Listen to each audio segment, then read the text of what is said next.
Hello everyone, a very good morning to all of you. शुभ प्रभात। कैसे हैं दोस्तों आप सब? आशा करता हूं अच्छे होंगे। फ्रेंड्स, आज के इस वीडियो में हम आपके लिए 15 सितंबर के महत्वपूर्ण करंट अफेयर्स लेकर आए हैं।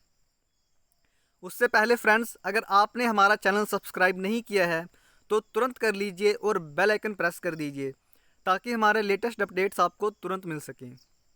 तो चलिए दोस्तों, देखते हैं।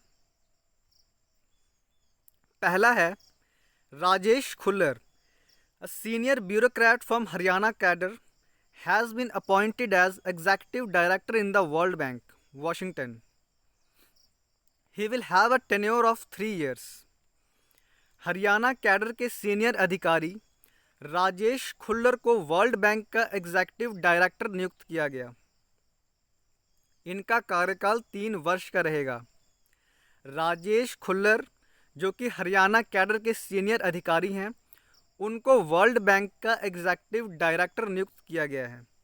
इनका कार्यकाल 3 वर्ष का रहेगा। याद रखिएगा फ्रेंड्स, वर्ल्ड बैंक का एग्जीक्यूटिव डायरेक्टर का जो कार्यकाल रहता है, टेन्योर रहता है, वो 3 साल का रहता है, 3 इयर्स का रहता है।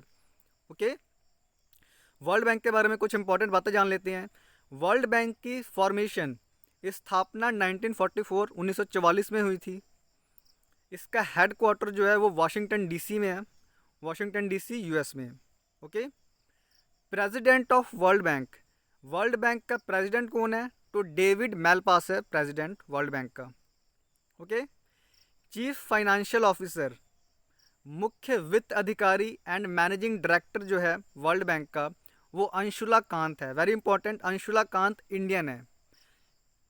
अंशुला कांत जो है वो वर्ल्ड बैंक के chief financial officer and managing director हैं। ओके, क्लियर है? चलिए देखते हैं नेक्स्ट।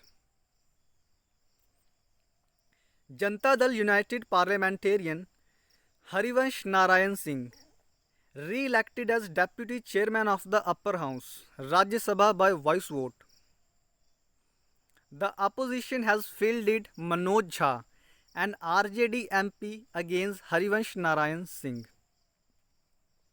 जनता दल यूनाइटेड सांसद हरिवंश नारायण सिंह को ध्वनि मत से दूसरी बार उच्च सदन, जिसे राज्यसभा भी कहा जाता है, का उपसभापति नियुक्त किया गया। ओके, जनता दल यूनाइटेड के सांसद हरिवंश नारायण सिंह जी को ध्वनि मत से दूसरी बार उच्च सदन राज्यसभा का उपसभापति चुना गया है। विपक्ष द्वारा आरजेडी राष्ट्रीय जनता दल के सांसद मनोज झा को हरिवंश नारायण सिंह के विरुद्ध उतारा गया था।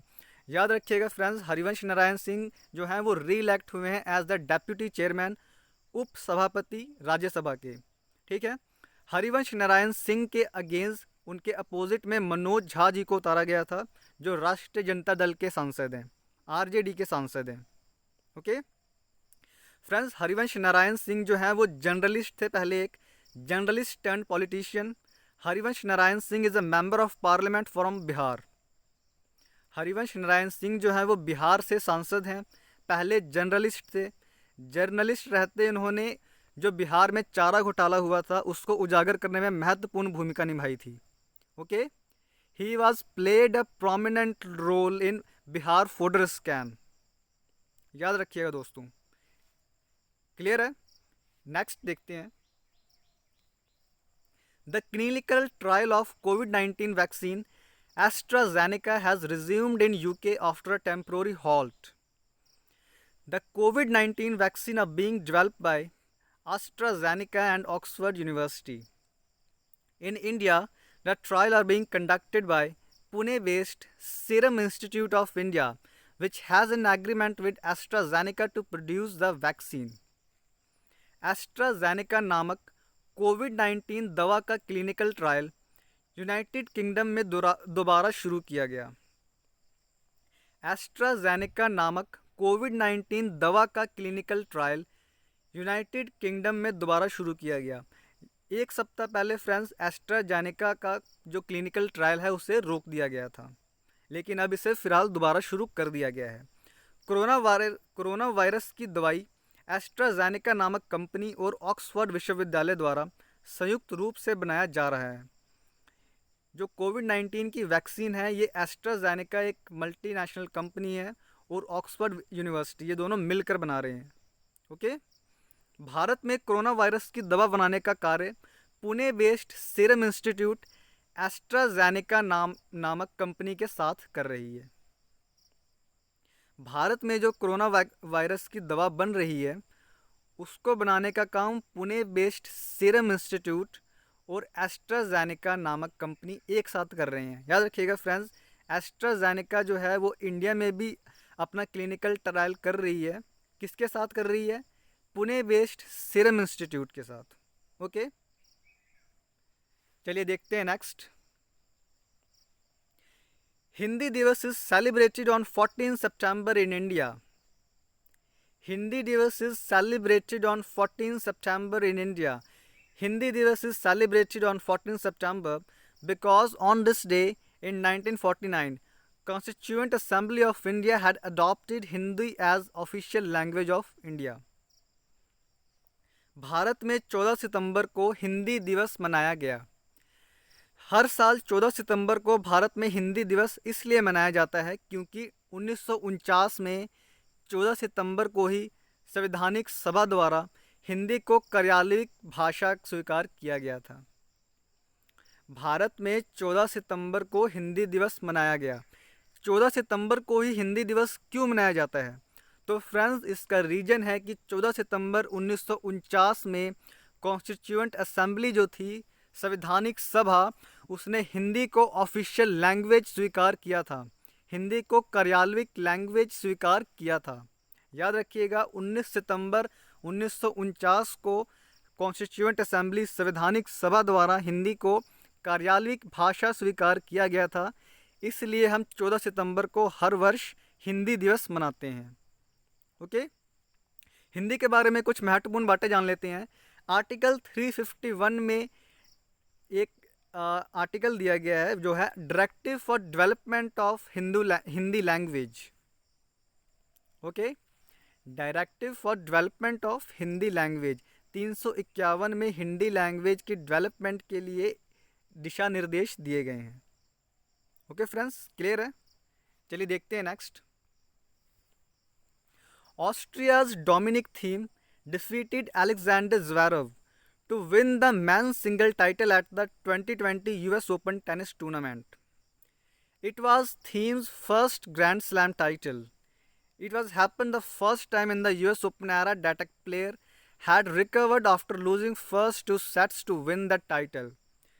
Very important friends, ऑस्ट्रिया के डोमिनिक थीम ने अलेक्जेंडर ज़्वेरेव को हराकर 2020 यूएस ओपन टेनिस टूर्नामेंट का पुरुष सिंगल खिताब जीता। यह डोमिनिक थीम का पहला ग्रैंड स्लैम खिताब है। ओके, ऑस्ट्रिया के डोमिनिक थीम ने अलेक्जेंडर ज़्वेरेव को हराकर 2020 का यूएस ओपन टेनिस टूर्नामेंट पुरुष सिंगल खिताब अपने नाम किया है। डोमिनिक थीम का ये पहला ग्रैंड स्लैम खिताब है।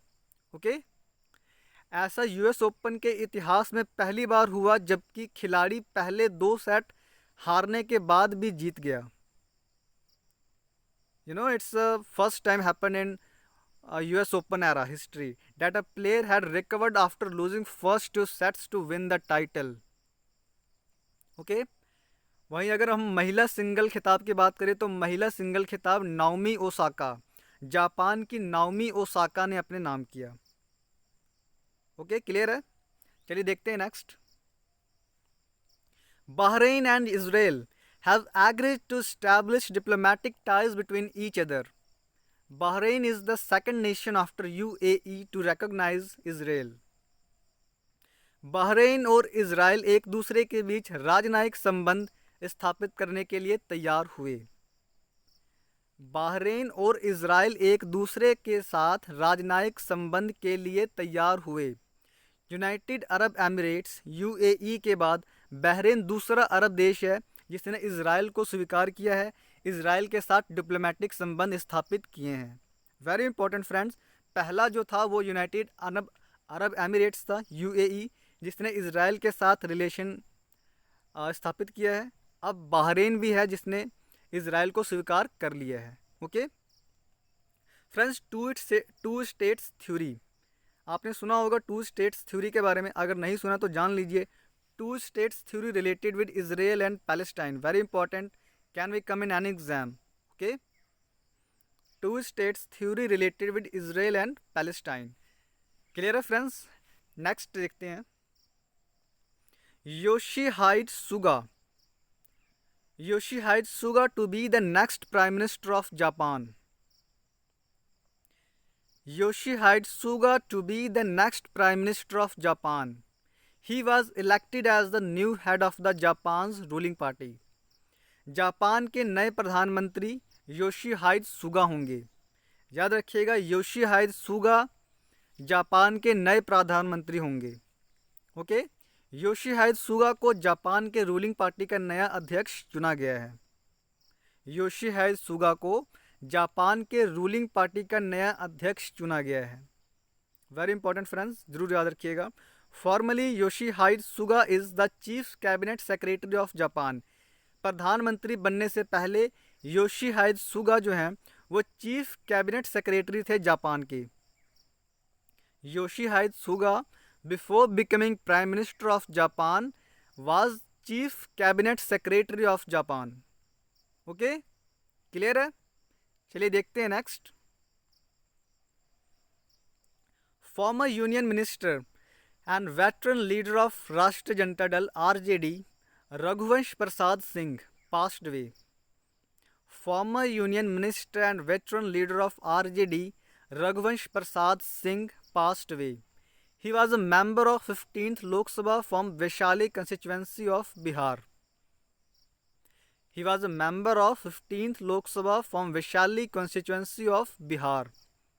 Raghuvansh Prasad Singh was played a prominent role as a union minister for rural development in conceptualization of Manrega. He was played a prominent role as union minister for rural development in conceptualization of Manrega. Friends, याद रखिएगा, very important, पूर्व केंद्र मंत्री और राष्ट्रीय जनता दल के वरिष्ठ नेता रघुवंश प्रसाद सिंह का निधन हो गया। ये 15वें लोकसभा में वैशाली से सदस्य चुने गए थे। 15th लोकसभा में कहाँ से चुने गए थे सदस्य? वैशाली बिहार से सदस्य चुने गए थे, ओके। रघुवंश प्रसाद सिंह जी ने केंद्रीय ग्रामीण मंत्री रहते हुए मनरेगा कानून के बनने में अहम भूमिका निभाई थी। याद रखिएगा friends, he was played a prominent role in conceptualisation and also implementation of MNREGA. MNREGA के बनने और उसके सही तरह से इम्प्लीमेंटेशन के लिए रघुवंश प्रसाद सिंह जी ने बहुत ही अहम भूमिका निभाई थी। ओके फ्रेंड्स, आज के लिए बस इतना ही। तो फ्रेंड्स, अगर आपको डेली करंट अफेयर्स के PDF चाहिए तो हमारे टेलीग्राम चैनल पर जुड़ जाइए, और अगर आपने हमारा चैनल सब्सक्राइब नहीं किया है तो तुरंत सब्सक्राइब कर लीजिए। And if you like the video, please share the video and also subscribe the channel. Thank you.